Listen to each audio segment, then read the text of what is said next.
This is the book of Matthew, chapter 24, starting at 3. And as he, Yahawashi, sat upon the Mount of Olives, the disciples came unto him privately, saying, Tell us, when shall these things be, and what shall be the sign of thy coming and of the end of the world? And Yahawashi answered and said unto them, Take heed that no man deceive you, for many shall come in my name, saying, I am anointed, and shall deceive many. And ye shall hear of wars and rumors of wars. See that ye be not troubled, for all these things must come to pass, but the end is not yet. For nation shall rise against nation, and kingdom against kingdom, and there shall be famines and pestilences and earthquakes in diverse places. All these are the beginning of sorrows. So in this lesson, through the Spirit, will be on the famines, that are coming to the world, in particular to Babylon the Great, aka America. First and foremost, before I get started, I want to thank Yahawah Bahasham Yahawashi for putting the Spirit on me to do this lesson. And I want to give all praises, honor, and glory to Yahawah Bahasham Yahawashi Bahasham Rakakadash. I want to give double honor to the apostles and the elders of GMS who teach and rule well, who taught me this truth. Salutations, you brothers and sisters that are out there listening and learning, fighting this good fight of faith. And salutations to my fellow brethren that are pushing this word in all truth and sincerity. To you all, I want to say shalom. And I want to pray this lesson be edifying to the elect. So, I came across this video from Silver Report Uncut. He's a like an economist. He studies in the economy and things like that. So he has good videos, about what's going on in the world and the economy and what have you. In this particular video, it says food industry expert warns of shuttered grocery stores, empty shelves, mass starvation, and collapse. So the scriptures speak about how the Lord is going to send plagues as before. The Lord is going to be plaguing Egypt. And one of the plagues that the Lord has sent upon Israel in particular is famine, man. Famine is and to starve to death is a horrible way to die, man. So I always think about the way here in Babylon, aka America, how people are so accustomed to anytime they have a little bit of a hunger pain, they can go and grab a big gulp or a bag of chips or sandwich or whatever, man. You know what I'm saying? Esau in particular, they're always got their damn lattes at Starbucks, walking down the street, with their dogs or whatever, with their yoga mats, the women in particular, with their damn lattes, all day consuming something, all day stuffing their face with something, So when these things start coming to pass, man, these people are going to be bugging the hell out. And that's why the scriptures say what they say. But, Lord's will, grab those as well. But, this lesson will be predicated on the famines that are on the horizon, man. That these devils are pushing towards, man. Because as these devils said, Henry Kissinger, if I'm not mistaken, said control the food and control the people, man. So this is absolutely ready to come to pass. So this is from so as mentioned in this video, so he's pretty much reading it in the video, this tweet from this let's see if he describes it in here. Well, this guy, he used to be in food or what have you. Well, I'll read it. But that's where I got this information from. So Robert Sterling, he said he used to be in the food industry. So I'll read his tweet. So It says people need to stop overreacting about Kamala's plan to reduce food inflation and if it would lead to communism, mass starvation, and the end of America. It says I worked in M&A in the food industry. Here's a step-by-step summary of what would actually happen. The government announces that grocery retailers aren't allowed to raise prices. So as we go through this, for you brothers and sisters that have been paying attention, you know, Kamala just recently had a speech or what have you, where she was speaking about combating the cost of living prices and food prices and different things like that. So keep that in mind as we go through. Matter of fact, let's get let's see well, I'll read through it. I'll get the scriptures when I finish. So it says I worked in M&A in the food industry. Here's a step-by-step summary of what would actually happen. 1. The government announces that grocery retailers aren't allowed to raise prices. 2. Grocery stores which operate on 1 to 2% net margins can't survive if their suppliers raise prices. So the government announces that food producers, examples, Kraft, Heinz, ConAgra, Tyson, Hormel, etc., also aren't allowed to raise prices. Not all grocery stores, 3, not all grocery stores are created equal. Stores in lower income areas make less money than those in higher income areas, as the former disproportionately sell lower margin prepackaged foods center of the store instead of higher margin fresh products like meat perimeter of the store. Because stores in lower income areas aren't able to cover overhead, remember, even if their wholesale costs are fixed, their labor, utilities, insurance, and other operating expenses aren't fixed yet. Grocery chains start to shut them down. Food deserts in rural areas and in low income urban areas alike become worse. 4. Meanwhile, margins for food producers are also quickly eroding. Their primary costs, ingredients, energy, and labor, aren't fixed, and their shrinking gross profits, leave less cash flow available to cover overhead, maintain facilities, and reinvest in additional production capacity. Salakia. Grocery chains which have 5 grocery chains which have finite shelf space start to repurpose their stores. Those that didn't have to shut down, I should say, to sell more non-price controlled items, everything from nutrition supplements to kitchenware to apparel, and less price controlled food products. Your local Kroger or Safeway starts to look and feel more like a Walmart.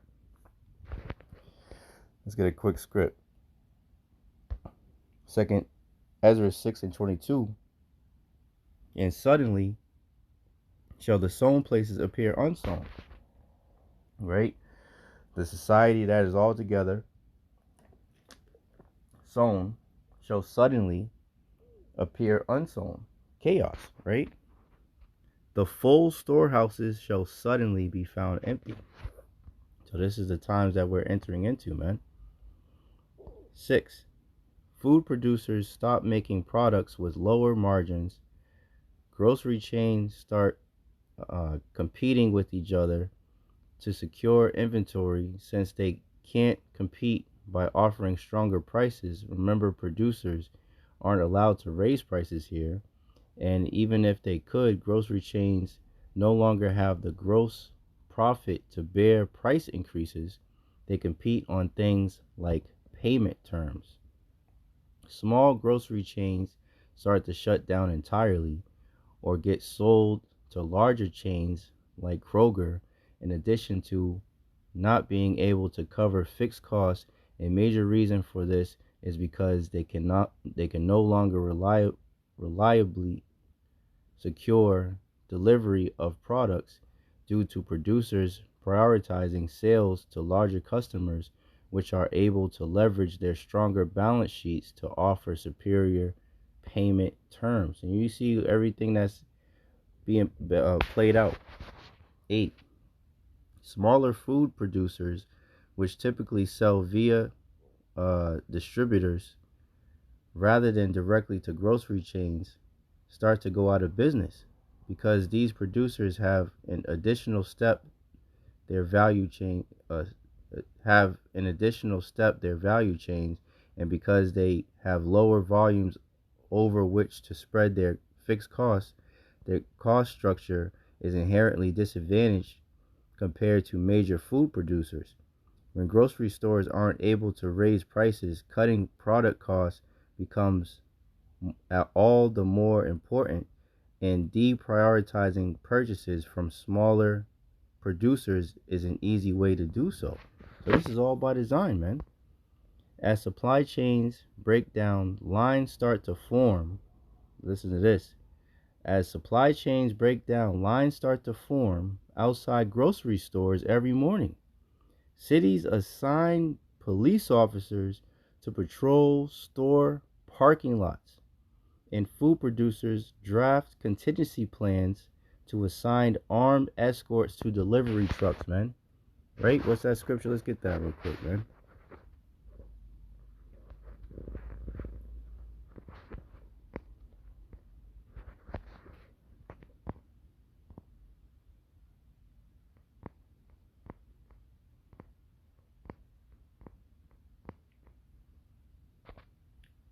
Second Ezra 15:18. For because of their pride, the city shall be troubled.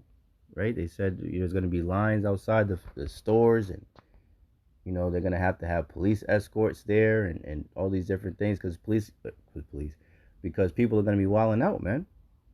For because of their pride, the city shall be troubled, the houses shall be destroyed, and men shall be afraid. A man shall have no pity upon his neighbor, but shall destroy their houses with the sword and spoil their goods because of the lack of bread and for great tribulation, man. This is what's coming down the pike. As supply chains break down, lines start to form outside grocery stores every morning. Cities assign police officers to patrol store parking lots, and food producers draft contingency plans to assign armed escorts to delivery trucks. 10. The federal government announces a program to issue block grants for states to purchase and operate shuttered grocery stores. The USDA also closed down production facilities, man. So this is a complete plan to completely control the food. Shut down all these small mom and pop stores, all these small businesses, and that the only ones that can survive are the top ones: Target, Kroger, Stop and Shop, those type of Walmart, type of stores. And then the ones that close down, they can have devils. Let's play this real quick. Come and swoop in and take them up. So this is from the Silver Report Uncut. Delivery trucks. 10. The federal government announces a program to issue block grants for states to purchase and operate these shuttered grocery stores. The USDA also closed down production facilities. I want to pause because it seems like that's something they want to do exactly. They had talked about this. They seem to be preparing for this. People like Bill Gates have bought up the majority of farmland. He's the largest private farmland owner. He's operating in all different fields of our food. He's working with cattle, working with this Appeal brand, all types of things. So they're already preconditioning for this. So this would be perfect to close down most of the production facilities. That's what they wanted to do. 11. Right. So that is, as the scriptures say. Let's get it real quick.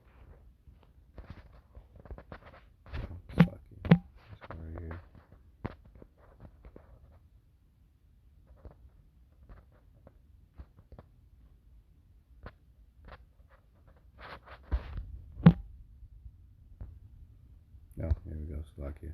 2 Corinthians 2 and 11, lest Satan should get an advantage of us, for we are not ignorant of his devices, man. So we see what these devils are up to, man.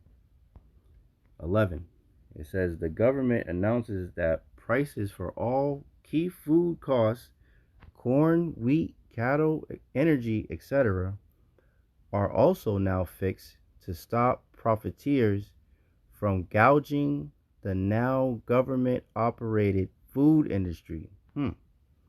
12. Shockingly, the government struggles to operate one of the most complex industries on the planet. The entire food supply chain starts imploding. Communism, mass starvation, and the end of Babylon, aka America, quickly ensue.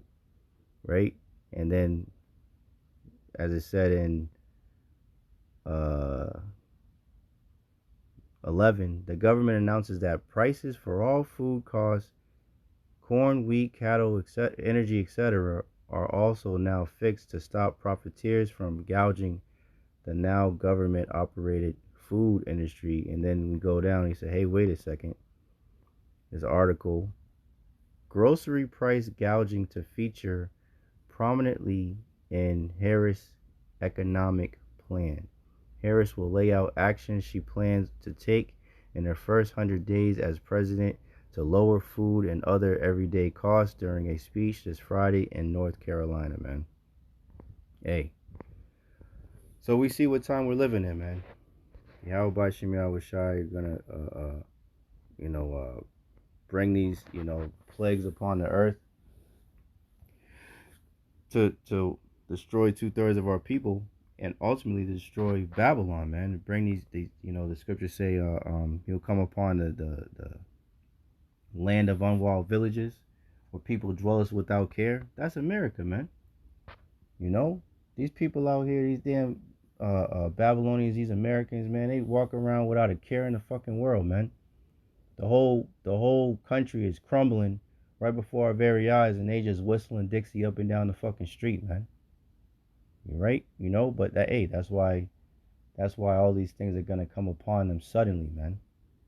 When they shall say peace and safety, then sudden destruction shall come upon them, man. So I look forward to it. I look forward to seeing the faces of these fucking entitled ass devils, to see how they to see how they react to their whole world crumbling around them, man. This is Ezekiel 4 and 16. Moreover, he said unto me, Son of man, behold, I will break the staff of bread in Jerusalem, and they shall eat bread by weight and with care, and they shall drink water by measure and with astonishment. Right? So this is already happening to us. You get your bread by, measure. You get a loaf of bread, you buy it at the store. You everything is, if you want to buy your meats, you got to get it sold by weight. You go to buy water, you got all your different weights, a gallon, half a gallon, liter, all that, right? It's not the way it was intended, So now it's going to be even worse, man. You're going to talk about rations and things of that nature, man.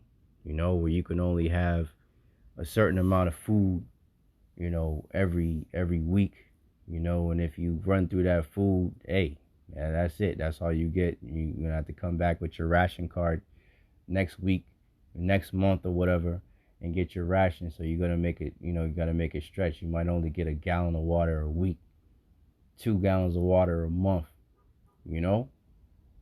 That's the type of times that we're entering into, man. And these people that have, especially Israelites, man, so-called blacks, Latinos, and Native Americans that aren't taking heed to the warning, that the men of the Lord are sighing and crying for all the abominations that are done in the midst thereof, constantly blowing the trumpet. You're going to be caught out there, man. You're going to get destroyed with the rest of these heathen nations, man. But the men of the Lord, the elect, the men, women, and children that truly believe on Yahawah by Yahawashi and that are seeking them 10 times more, They're going to be taken care of, man. Isaiah 65:12. Therefore, the ones that it's 2/3, right? The ones that choose to not repent, to not seek Yahawah Bahasham Yahawashi while they may be found, right? Isaiah 65:12. Therefore will I number you to the sword, and ye shall all bow down to the slaughter, because when I called, ye did not answer. How's the Lord calling? Through his prophets, his mouthpiece, man. You know, the ones that are sighing and crying, the ones that are blowing the trumpet, the ones that are giving the warning, right? It says, because when I called, ye did not answer. When I spake, ye did not hear, but did evil before mine eyes, and did choose that wherein I delighted not. So the jakes that choose to keep doing evil, to not listen to the words of the Lord, to fan the hand, to continue to be complacent, the ones that are settled upon their lees, that think that the Lord will do neither good nor evil, that think that the Lord isn't visiting this place and sending plagues on this goddamn godforsaken place. They're going to be caught out there. It says, therefore, thus saith the Lord, power, behold, my servant shall eat, but ye shall be hungry. Behold, my servant shall drink, but ye shall be thirsty. Behold, my servant shall rejoice, but ye shall be ashamed. This is why the Lord said, choose ye this day life or death, man. Yahawah Bahasham Yahawashi is life. Going down to Egypt for help, trusting the Esau Edom, the so-called white man, is death, man. This is the line in the sand that the Lord is drawing, man. Isaiah 65:14. Behold, my servant shall sing for joy of heart, but ye shall cry for sorrow of heart, and shall howl for vexation of spirit, man. So what, side of history do you want to be on, Israel?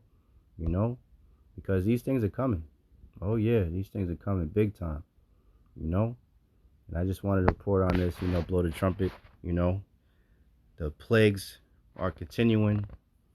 Famines are on the horizon. Last week, in the camp and everything, we were going into pestilences, and just continuing on with the signs of the times. Famines on the horizon, man. So I hope and pray that this lesson was edifying to the elect. In closing, I want to thank Yahawah Bahasham Yahawashi once again for putting the spirit on me to do this lesson. And I want to give all praises, honor, and glory to Yahawah Bahasham Yahawashi Bahasham Rakakadash. I want to give double honor to the apostles and the elders of GMS who teach and rule well, who taught me his truth. Salutations, you brothers and sisters that are out there listening, learning, fighting this good fight of faith. Keep fighting, keep striving, keep pushing. We're almost out of here. And salutation, my fellow brethren that are pushing this word in all truth and sincerity. To you all, I want to say shalom. I want to say a Bible ball and Kwam Yasharallah. And shalom to the next one.